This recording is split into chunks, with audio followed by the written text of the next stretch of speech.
mooday oo ehel mooday oo qaraabo mooday maanta waa kana guriga ku galgasho muddo 5 beri waxaan ku dhex jiray daraama aan dhammaanaynin maxaan brastamol waa nin xaafadaha iyo guryaha la isku qabo always aan ka dhammaan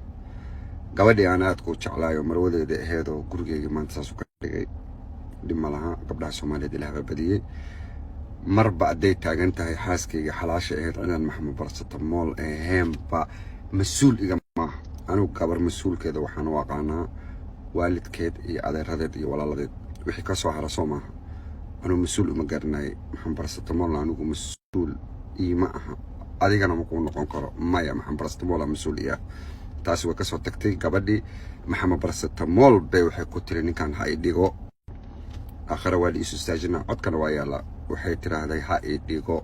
asagana wuxuu dhaay gabadha anagoo ilma adaradeeda baa gabdhaha garabka taagan dhig gabadha ani hal qof aan ahay 4 qof uma jawaabi kari 4 qof ay isku ka soo baxeen 4 qof wala iska kaheliya 4 dhinaca la iga soo galaa 150 video 150 cod qof walba wuxuu leeyahay gabadha iska dhig maxamed brastamol aba la soo wakiishaba asaa wakiil u baahanba gabadhan maskiinta oo Jarmanka joogto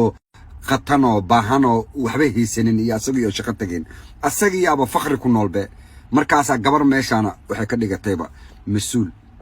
anu maxamed brastamol de mas'uul ima maxamed brastamol isidka Mansoor markuu iimaanay am the only one caawiye gurigiisa hadda uu dhistay dhaqan Mansoor waxa laga yaqaanaa qofka markuu guri dhisto waa loo shopping garaya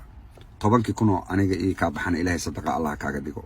adiga iyo noocyadaada kale tan ani inaan bartama annaga garbaheeda taagan gabadhan aniga waan kala tagnay garbaheeda adaa taagan tahay hal lagu arkaa boo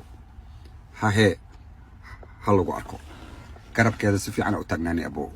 dhaqan mareexaan xitaa maaha dhaqan mareexaan ma aha gogol in laga sheekeeyo dhaqan mareexaan ma aha guri la isku qabo in la dhaxgalo dhaqan mareexaan ma aha dad isqaba in la isku diro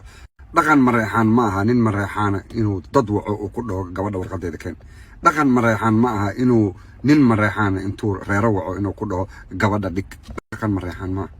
I don't know maxamed brastamol meesha mareexaan uu kaga yaalo I don't know